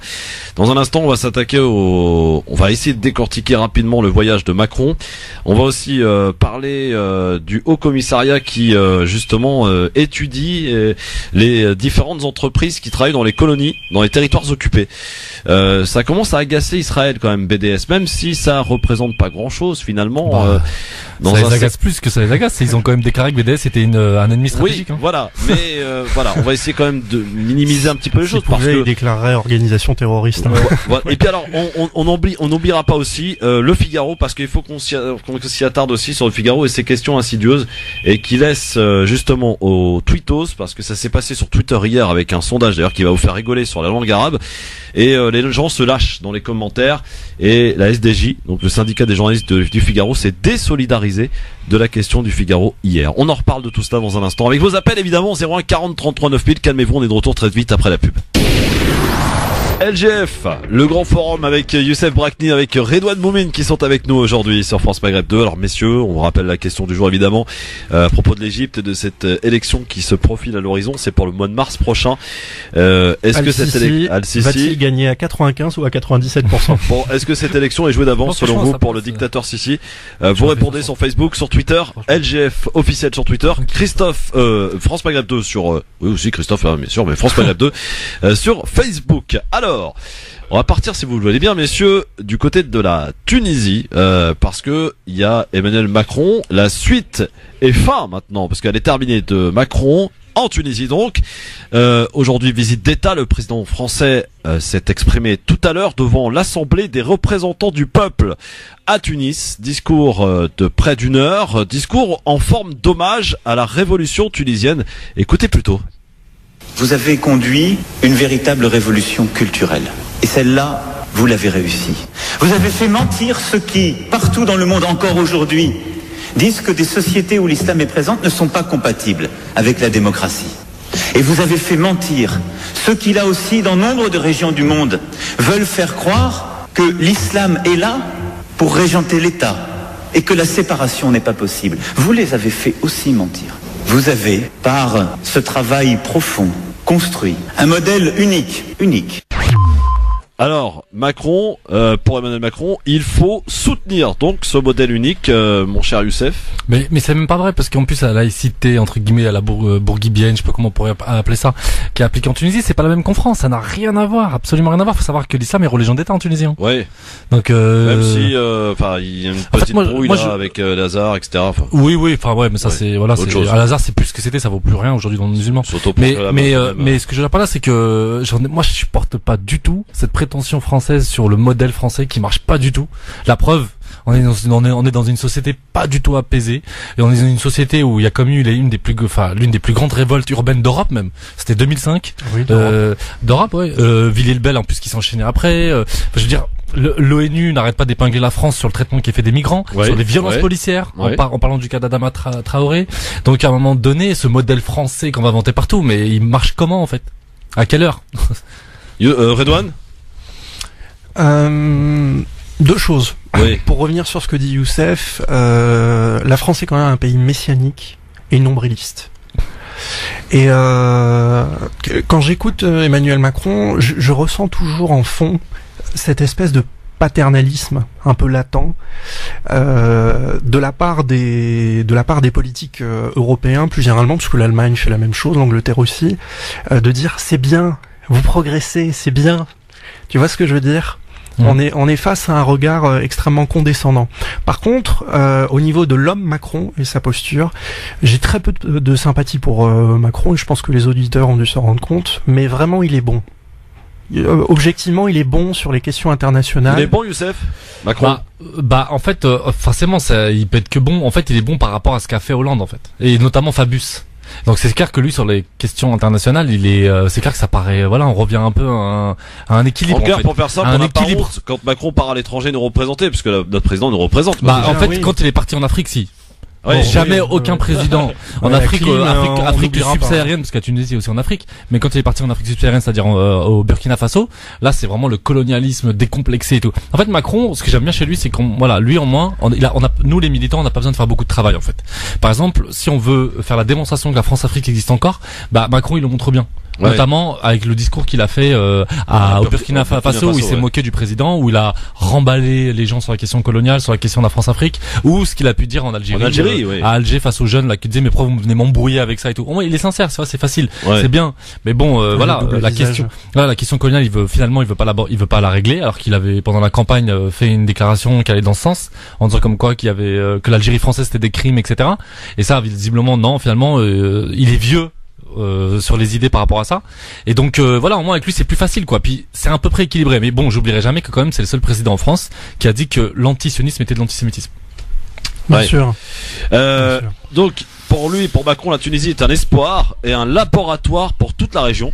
Et une nouvelle fois, ce midi, Emmanuel Macron s'est engagé à soutenir la Tunisie pour l'aider à transformer l'essai en quelque sorte, consolider cette démocratie en aidant son économie en crise. Pour cela, il a promis entre autres de doubler les investissements français tout au long de son quinquennat, mais aussi d'accorder 500 millions d'euros supplémentaires de 2020 à 2022. Promis aussi de faire plus pour lutter contre le terrorisme, une aide accordée non pas en ami, a-t-il insisté, mais comme un frère ou une sœur, car pour Emmanuel Macron, la France a une part de responsabilité à assumer dans les difficultés que traverse la Tunisie face notamment à la menace terroriste et à ce qui se passe également en Libye. Écoutez cet extrait de ce discours prononcé donc devant le Parlement ce matin en Tunisie. L'Europe, les États-Unis et quelques autres ont une responsabilité quant à la situation actuelle. C'est indiscutable. Responsabilité qui a conduit, quoi qu'on pense d'un dirigeant, d'imaginer qu'on pouvait se substituer à la souveraineté d'un peuple pour décider de son futur. Qu'au fond, destituer un tyran suffisait pour régler tous les problèmes. Nous avons collectivement plongé la Libye depuis ces années dans l'anomie sans pouvoir régler la situation. Alors on peut pas lui donner tort, messieurs. pour le coup, non? Il est très bon, mais ce qui se passe, c'est qu'à chaque fois qu'il intervient sur les questions internationales, il y a à boire et à manger. Et en fait, il y en a pour tout le monde. L'objectif, c'est que tout le monde soit satisfait, chacun puisse prendre son petit morceau, soit satisfait. Et là, dans ce discours-là, comme ce précédent, il y a toujours les deux marqueurs. D'un côté, une géopolitique pragmatique, où on veut soutenir l'autodétermination des peuples, condamner l'ingérence, etc. Et de l'autre côté, les intérêts économiques. Alors, Youssef, pour ce qui est de Macron, pour régler la situation, justement, Macron Youssef a pas l'air d'accord. Comme un potentiel médiateur. Aujourd'hui, une troisième voie face à l'approche américaine, à qui il a réservé quelques pics d'ailleurs. On ne peut pas construire une politique arabe à des milliers de kilomètres, a-t-il dit, critiquant aussi l'approche de Donald Trump du conflit israélo-palestinien. Bref, reprenons les images qu'on a pu avoir tout au long de ce discours de ce matin. Macron a affirmé que la France pouvait avoir un rôle pour une vraie stratégie dans la Méditerranée. Peut-elle avoir un rôle pour une vraie stratégie dans la Méditerranée, Youssef? En fait, le problème avec la France, c'est qu'en fait, qu'elle soit en mode atlantiste pour Hollande ou là, à peu près équilibré troisième voie, en fait, à la chiracienne, en fait, en vrai, il invente rien. Ouais. En fait, j'ai l'impression que dans les deux cas, elle a plus de marge de manœuvre, en fait. Elle compte pas vraiment. Elle compte plus vraiment. On voit comment, là, Trump, on voit la puissance américaine, en fait, parce que Trump, il peut comme ça, d'un coup, unilatéralement dire que Jérusalem est la capitale d'Israël. Ouais. Et en vrai, dans les faits, c'est un impact quand même. C'est un impact considérable. Après, la France peut dire, l'Europe peut dire, comme ça, etc., un peu sur le côté. Mais en vrai, c'est pas la même, on voit que c'est pas le même niveau, là. C'est quand même autre chose. Là, ça a quand même un impact considérable, même symboliquement. C'est pas rien, d'avoir un soutien comme ça aussi, puissant derrière Israël. Et on le voit d'ailleurs, parce qu'Israël se comporte vraiment comme il le souhaite. Ouais. Il peut bombarder en Syrie à tout va, il peut aller rebombarder demain là au Liban, il bombarde de temps en temps, il fait des piqûres de rappel dans la bande de Gaza. Enfin voilà, je veux dire, c'est la France en fait, quelle que soit la posture qu'ils vont adosser, enfin je veux dire, pour moi elle n'a pas vraiment de rôle et ça fait un moment déjà quoi. Ça fait un moment. À la limite pour qu'elle puisse peser, à la limite il faudrait une voix européenne quoi. Ça pourrait peser un peu Redouane, plus. Tu partages l'avis de Youssef? Mais la France tout seul, je vois pas. Franchement, elle a pas de levier. Oui, complètement. Alors, vu qu'on est entre profs d'histoire, il y a un chapitre en géo, mais alors je sais plus dans quelle année du programme, c'est la France une puissance moyenne à vocation mondiale, point d'interrogation. Oui, en terminale. Et oui, c'est en terminale. Ouais. Et c'est la question qu'on pose aux élèves. Et aujourd'hui, je pense que si on devait en répondre, on dirait que cette vocation mondiale, elle s'est complètement effondrée, qu'aujourd'hui, la France n'a plus les moyens de la puissance qu'elle se revendiquait hier. Et actuellement, en ce moment, malgré les tentatives de Macron, elle est très isolée. Bah oui. Quels sont les alliés de la France aujourd'hui? Sûrement pas l'Allemagne qui est en pleine crise politique. Sa voix est difficilement audible. D'un côté, elle est face à un Poutine qui tranquillement continue son chemin vers 4 mandats. De l'autre côté, il y a un Trump tout feu tout flamme. Quelle est la place de la France au milieu de tout ça? Aujourd'hui, il n'y en a pas vraiment. Et la dernière chose qu'il faut rappeler, c'est qu'on paye les pots cassés des deux présidents précédents. Il n'y a plus de ligne politique claire. Surtout Fabius. Mais oui, mais Fabius a dit que Assad ne méritait pas d'être sur terre. Mais c'est quoi ce niveau? Et il avait dit que quel est ce niveau? Pendant ce temps-là, il travaille. Non, mais Front Nosra fait de bon boulot. Fait du bon boulot et pendant ce temps-là, il travaille avec Sisi. Mais c'est quoi ce niveau? Et je rappelle qu'après, on a eu quelqu'un qui avait un encéphalogramme plat. Qui était notre ancien député de Nantes. Ah ouais. J'ai oublié son nom. Jean-Marc Ayrault. Jean-Marc Ayrault, mais Jean-Marc Ayrault, ministre des Affaires étrangères. Ouais. Fallait voir les Premier ministre aussi. Ah mais non, mais déjà fallait voir les dépêches diplomatiques sur la fin du quinquennat de François Hollande. C'était une catastrophe. C'est ridicule, surtout que tout se jouait justement à la fin du quinquennat de François Hollande. Exactement. Mais franchement, rien que Fabius, ça montrait vraiment le niveau et surtout l'impact zéro. Sur la Syrie de la politique française. Et surtout, moi je rappelle l'affaire des Mistral quand même. Faut savoir qu'on a refusé de vendre des Mistral à Poutine pour les vendre à Sisi. Au nom des droits de l'homme quand même. C'est un truc de ouf. Bon, tiens, rapidement messieurs, parce qu'on a beaucoup, on est surchargé, mais est-ce que vous êtes favorable vous, à la nouvelle réforme concernant le bac? Pas du tout. Ouais, pourquoi? Parce qu'il y a apparemment c'est contrôle continu.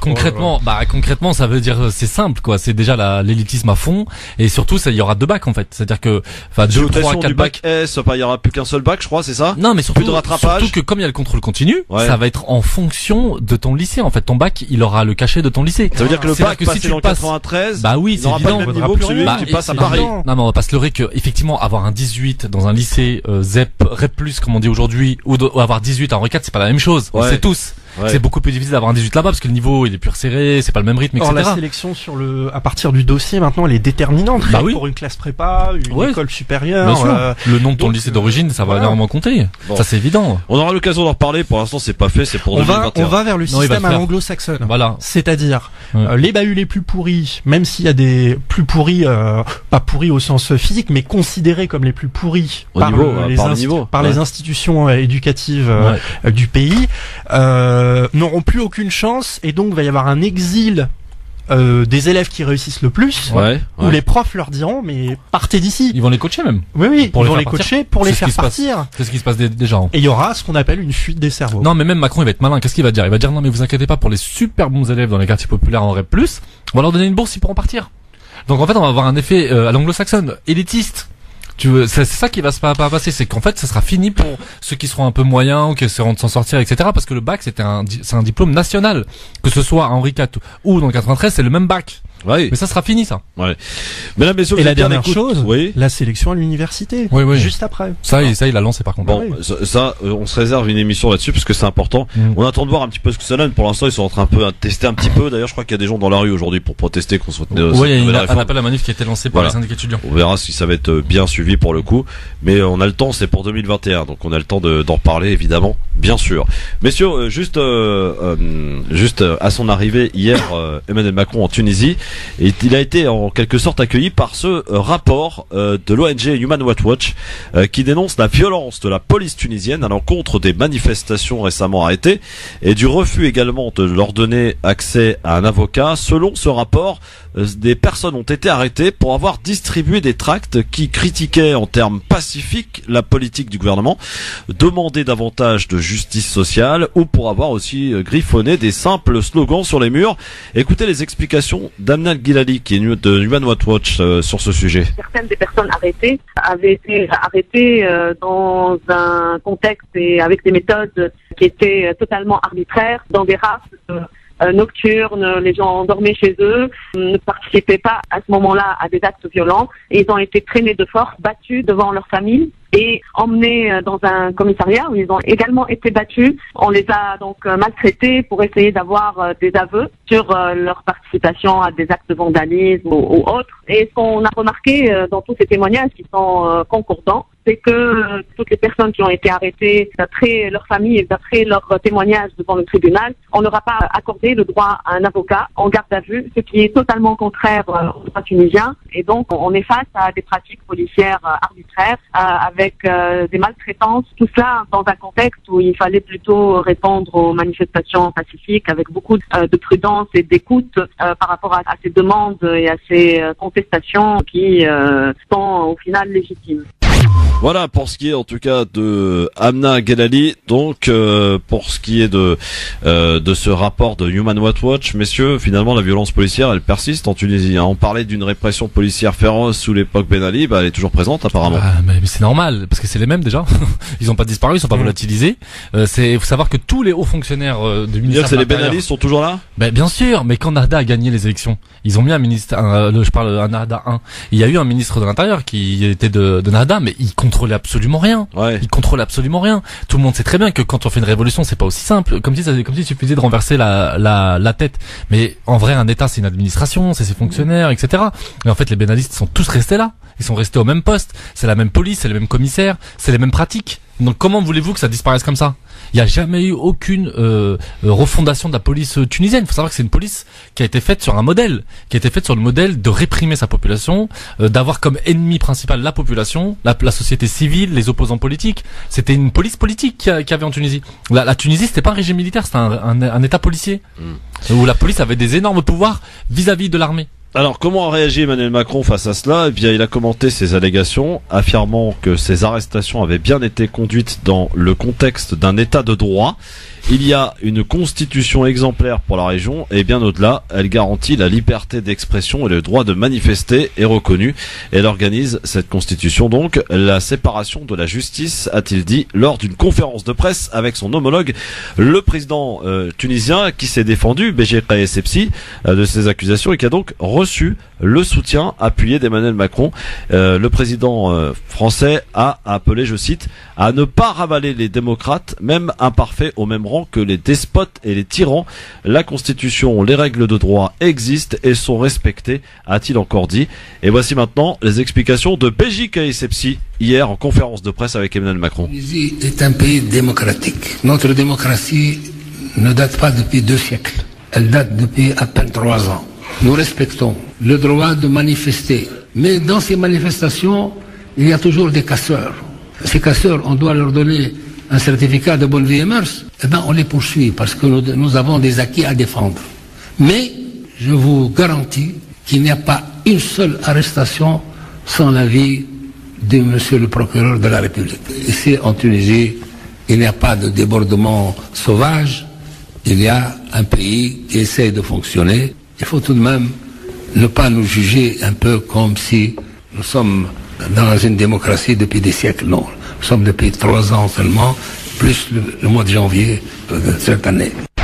Voilà, Essebsi donc qui parle d'une démocratie naissante en fait, donc il demande à ne pas être jugé tout de suite. Youssef, ça te convainc ou pas?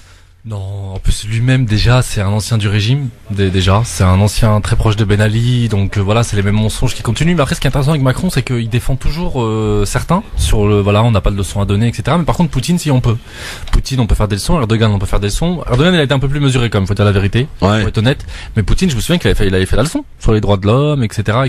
Et donc là voilà c'est les alliés toujours non on s'ingère pas, j'ai confiance à un état de droit franchement la Tunisie. Ah bon on s'ingère pas donc il défend carrément pour le coup là. Hein. Non mais c'est pire, oui, voilà, où il qualifiait la Tunisie d'état de droit, faut pas rigoler comme il y a eu 200 arrestations.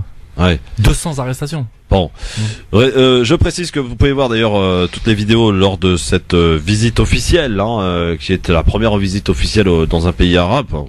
C'est tenté que la Tunisie soit un pays arabe, mais bon, dans le Maghreb en tout cas, depuis le début de son mandat, Emmanuel Macron donc est parti en Tunisie. Toutes les vidéos et les grands moments de cette visite d'État sont sur notre Facebook France Maghreb 2.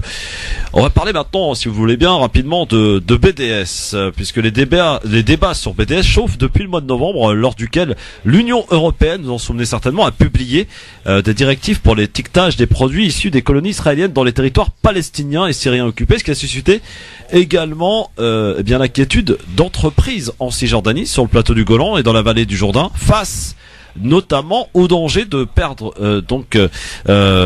beaucoup de marchés. Et pour le coup suite à cette politique, les produits en provenance de ces zones sont facilement identifiables maintenant et soumis à des frais de douane plus élevés que les produits importés d'Israël, qui a conclu un accord de libre-échange avec l'Union européenne.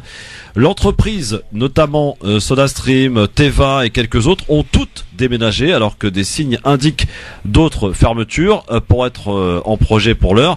Selon le groupe Kutchalam, qui surveille les entreprises israéliennes opérant en Cisjordanie, 20 à 30% de l'ensemble des entreprises israéliennes qui s'y trouvent ont fermé leurs portes, se sont délocalisées au cours des 20 dernières années.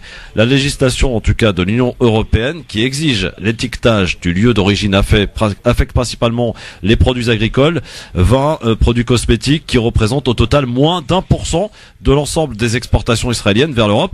Malgré cela, les responsables politiques israéliens font part de leur inquiétude au sujet de BDS, et beaucoup ont condamné ces pressions qu'ils jugent discriminatoires et, devinez quoi, le terme qui est évidemment employé dans la bouche préférée des Israéliens, c'est antisémite. Antisémitisme, bien sûr.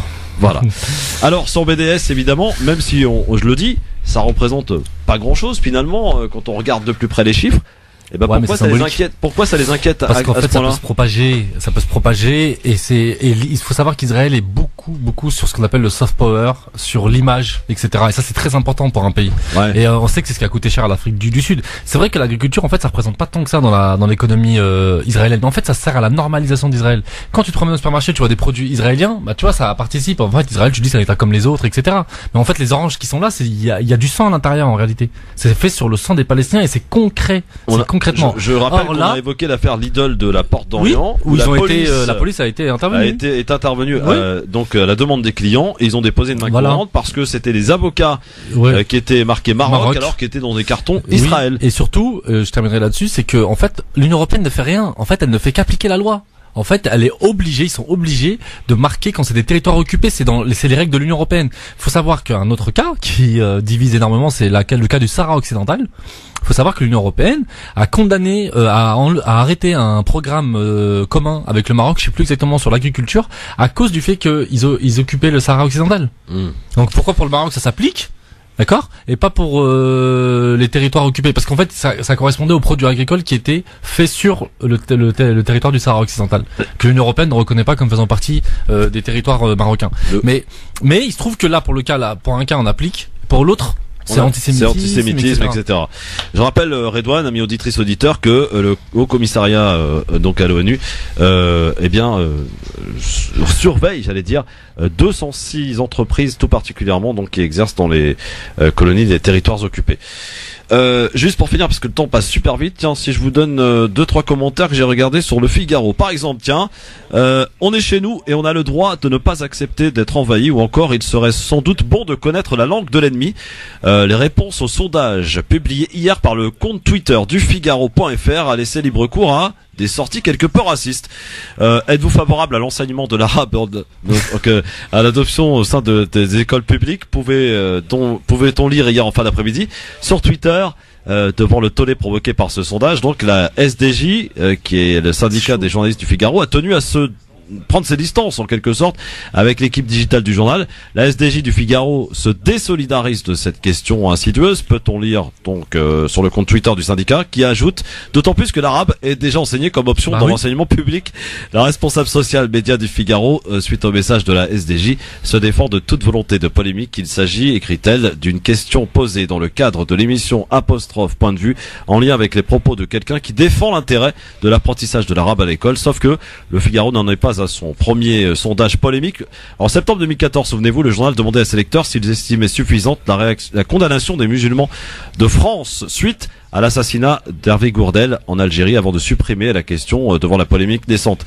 L'objectif donc, outre de faire du clic, semble évidemment de laisser les lecteurs déverser des propos haineux contre une communauté bien définie, même si les responsables digitales au Figaro assurent modérer les propos jugés racistes. Eh bien, on imagine ce que ça peut donner s'il ne modérait pas. Bon, Youssef, le Figaro, on est le Figaro et Valeurs Actuelles, quelle est la différence aujourd'hui, quoi? C'est ça que tu vois, depuis qu'il y a la question de l'islam qui est apparue comme ça aujourd'hui, depuis les années 2000, c'est devenu le Valeurs Actuelles. Redouane. On ne doit pas oublier qu'au Figaro, il y a un monsieur qui s'appelle Yvan Rioufol, qui a quand même dit... Il y a Alexandre aussi, comment il s'appelle lui? De Vecchio, l'ami de lui, vraiment islamophobe, lui. Il faut pas oublier qu'Yvan Rioufol a dit il y a quelques semaines sur CNews que 50% des jeunes de banlieue soutenaient les théories de Daesh. Ah oui, bien sûr. Donc on est dans un délire psychotique et paranoïaque de la part de la rédaction du Figaro qui est assez affligeante. Et j'imagine déjà le prochain sondage qu'ils vont demander, c'est peut-on utiliser le Coran pour faire des dictées en classe de 3e? Non mais l'arabe est enseigné au CP, je tiens à le dire. Oui, bien sûr. Majid Belbel Kassem, qui était détesté par le Figaro et par Valeurs Actuelles d'ailleurs, qui était considéré comme un cheval de Troie et qui a mis ça en option. Oui, c'est vrai. Ça se passe au bac depuis 30 ans. Non, mais surtout que ce qui est intéressant avec la langue arabe, c'est qu'il faut savoir, c'est qu'au 19e siècle, par exemple, l'aristocratie parlait arabe. En fait, c'était bien vu parce que c'est la langue de la science. C'est la langue des sciences, de l'astrologie, de la géométrie, etc., etc. Et en fait, même de la grande poésie arabe, etc. Et c'était un marqueur social à l'époque par l'aristocratie, de savoir parler arabe. Il faut aller à Nilalco en cours d'arabe pour voir tous les bourges, tous les aristos qui apprennent l'arabe. Et il y a très peu de descendants d'immigrés ou d'origine arabe qui l'apprennent, ou quand ils l'apprennent, de toute façon ils sont moins, vous savez qu'il y a un système de notes où ils sont moins avantagés que de fait que les autres. Parce qu'ils considèrent que c'est leur langue maternelle et tout, je sais pas pourquoi. Mais même dans les collèges spécialisés là qui font passer le brevet en 3 ans au lieu de 4, en classe de 5e, ils commencent, c'est soit russe, soit arabe. Bah oui, bien sûr. Bon, messieurs, dans un instant, coup de cœur et Libertad à suivre sur France Maghreb 2, ça passe super vite. C'est Youssef Brakni et Redouane Moumine qui sont avec nous aujourd'hui. Vous allez pouvoir nous appeler dans Libertad, mais avant cela, les coups de cœur. J'ai hâte de les écouter, les coups de cœur. Je sais pas pourquoi aujourd'hui. Mon petit doigt me dit qu'ils vont être sympas. À tout de suite. France Maghreb 2, France Maghreb 2. LGF, le grand forum, dans un instant, messieurs, dames, c'est Libertad. Vous allez pouvoir nous appeler, évidemment, sur France Maghreb 2. Mais juste auparavant, eh bien, on va écouter, si vous le voulez bien sûr, les coups de cœur du LGF aujourd'hui avec Youssef Brakni et Redouane Moumine. Jingle. France Maghreb 2, le coup de cœur. Le premier coup de cœur, il est signé Youssef Brakni. Oui, alors c'est une affaire qui est très suivie par Radio France Maghreb, par votre équipe, par toi Christophe et les autres chroniqueurs. C'est le comité Vérité pour Yacine d'Aulnay-sous-Bois, notamment à la sœur et le frère qui se battent depuis maintenant plusieurs mois. Malheureusement, pour savoir la vérité autour de la mort de leur frère Yacine, qui a été retrouvé mort dans une cave. Faut savoir qu'ils ont la preuve que la procureure de la République de Bobigny a menti. Elle a délibérément caché des faits sur la mort de Yacine. Faut savoir qu'ils ont tout de suite dit que c'était une overdose. Maintenant, on sait que c'est pas du tout ça qui est la cause de la mort.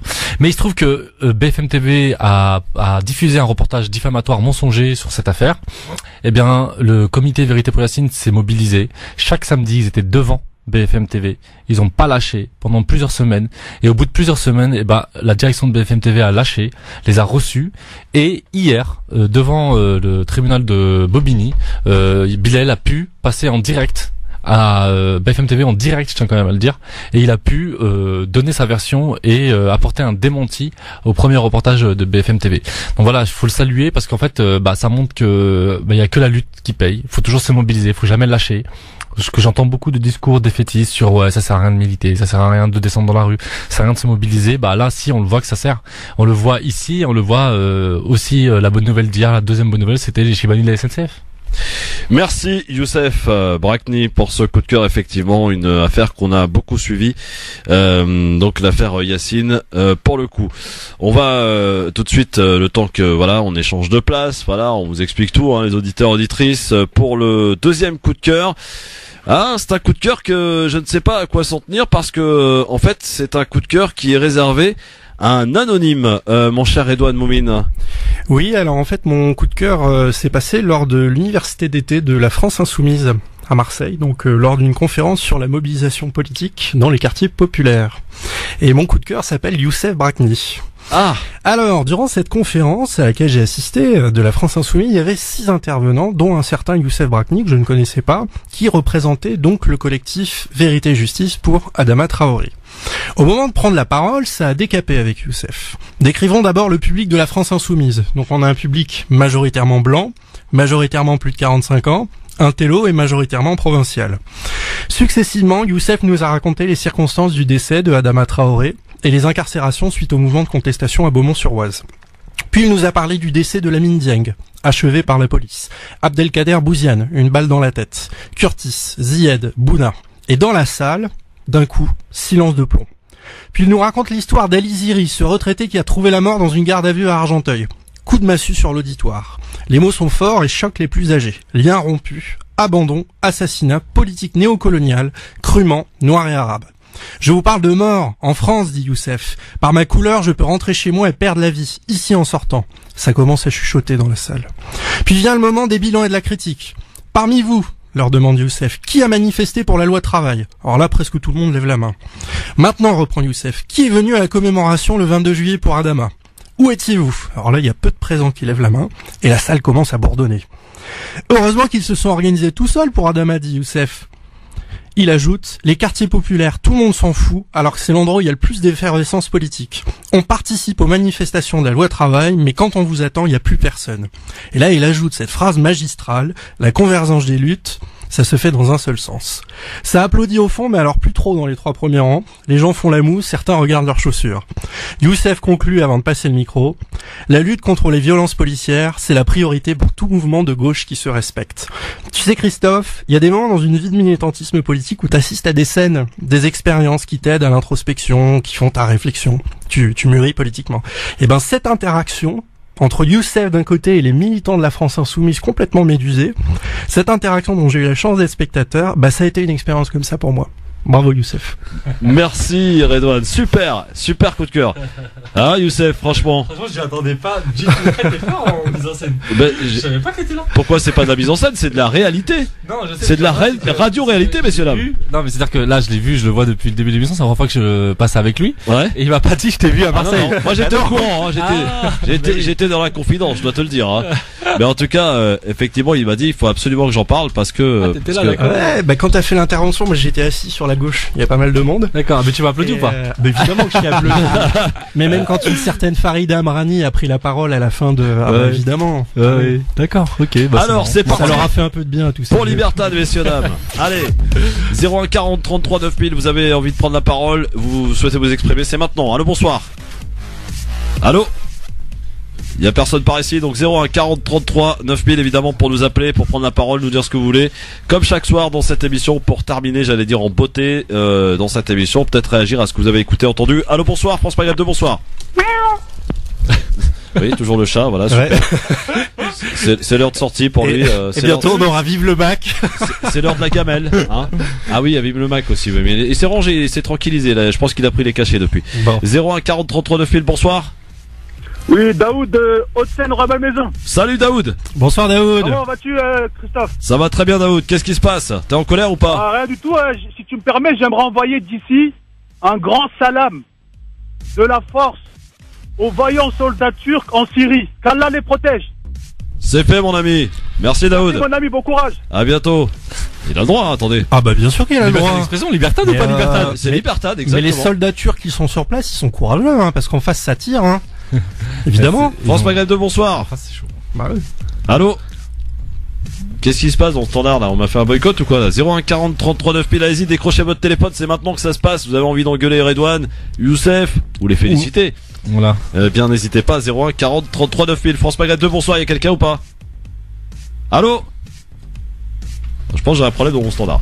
Je vous le dis tout de suite. 01 40 33 9000, je sais pas, ça sent le boycott, un truc comme ça. Bon. Ah bah justement, en parlant de boycott, je voulais dire une chose sur le BDS. Oui. Je crois que le précédent c'est le Royaume-Uni.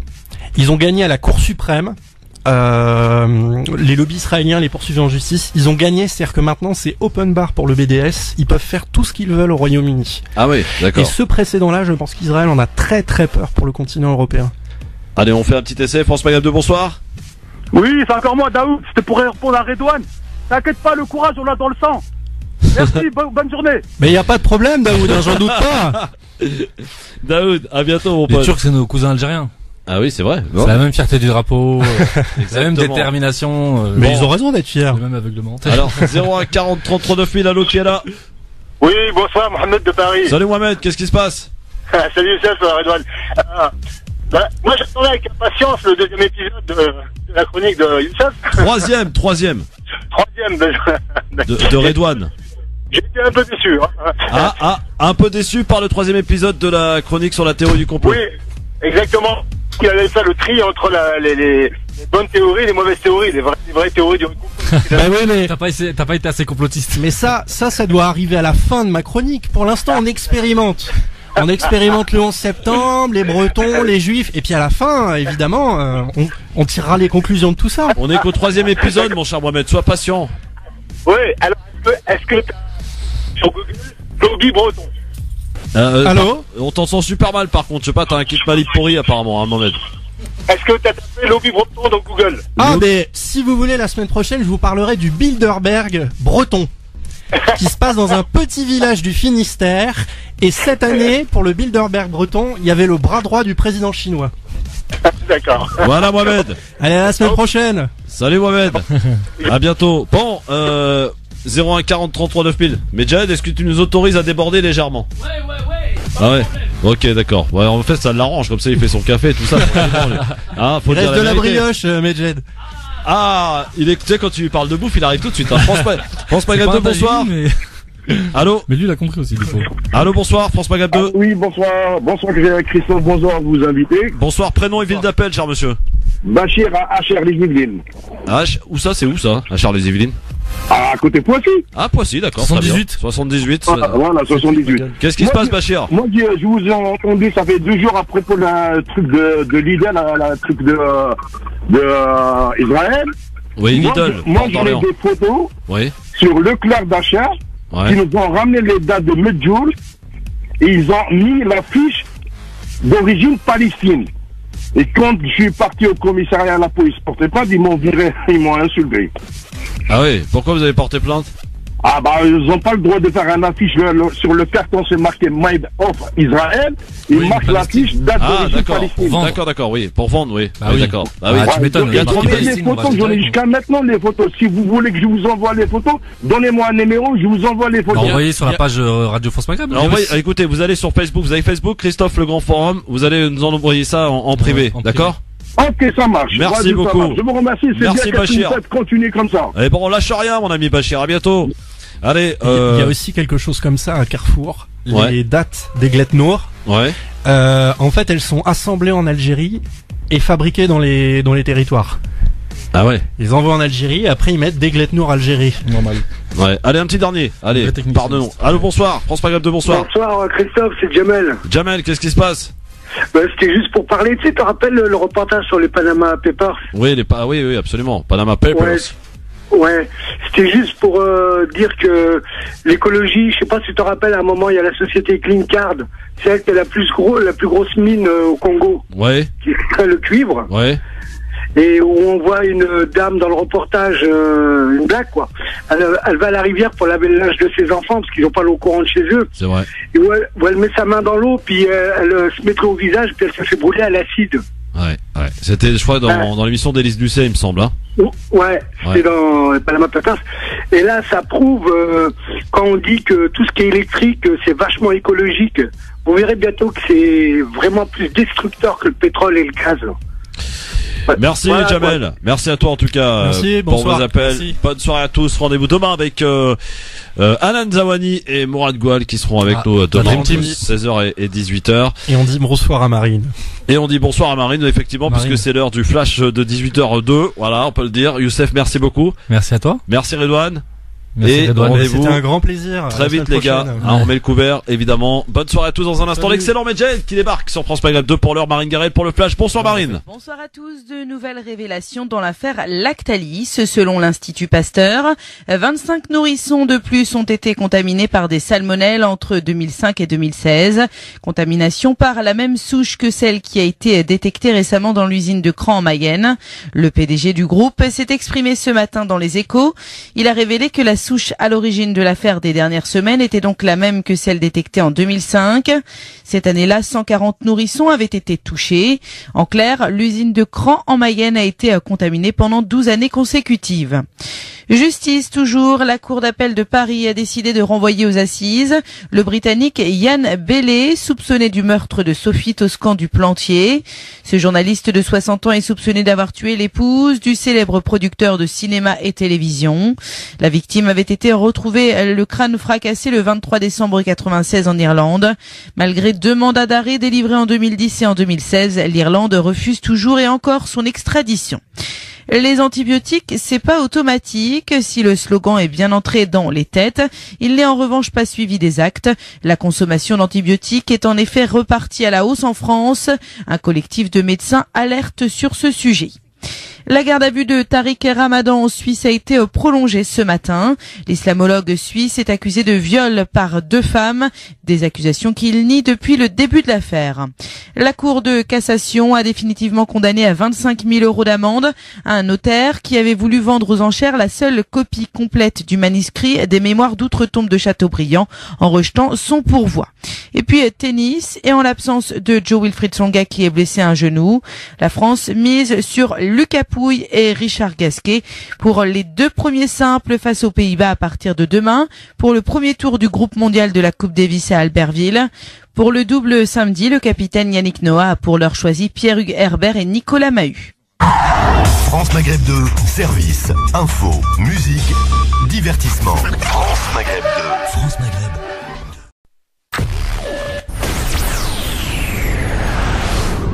France Maghreb 2, France Maghreb 2.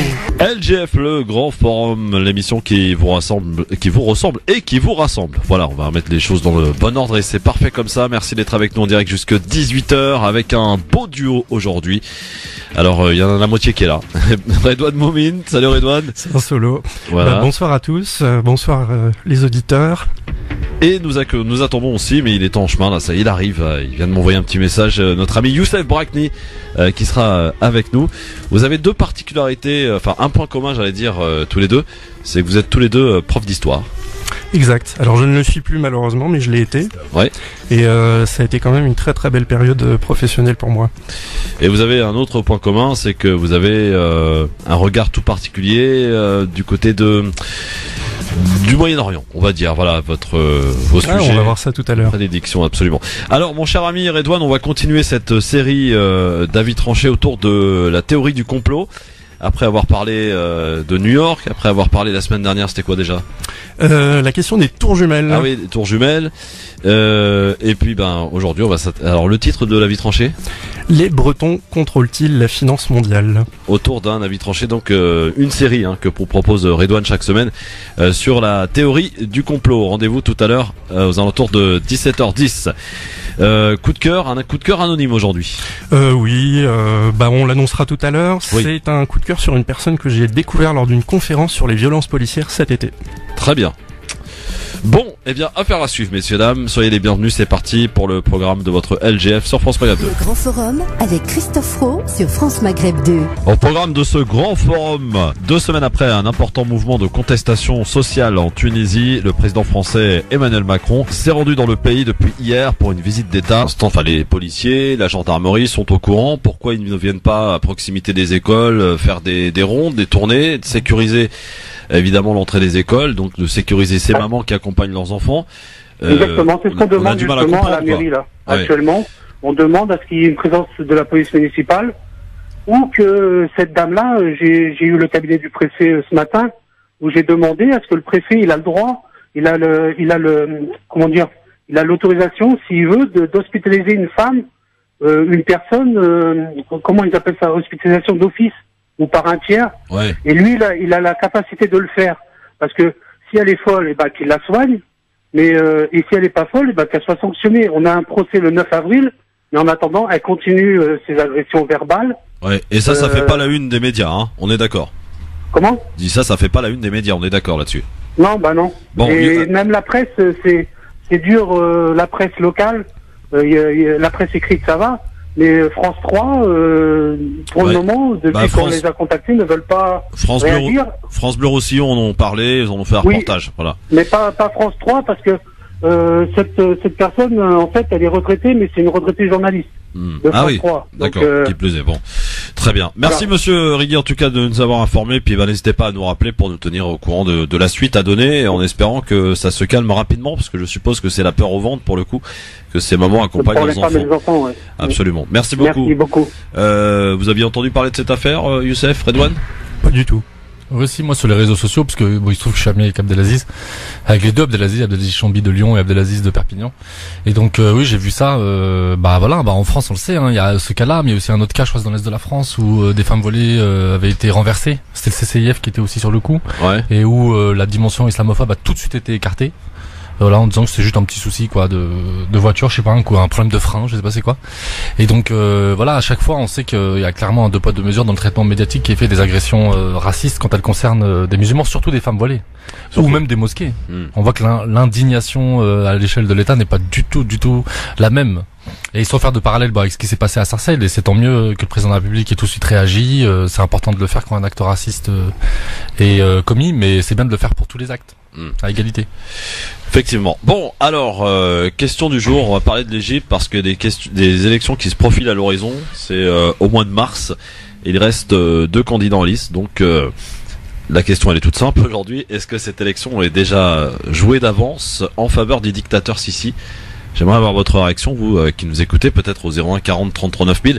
Redouane, est-ce que Sisi va l'emporter haut la main, à l'image d'ailleurs des scores que l'on peut avoir au travers des résultats de cette question sur Twitter, 100% de oui, 95% sur Facebook.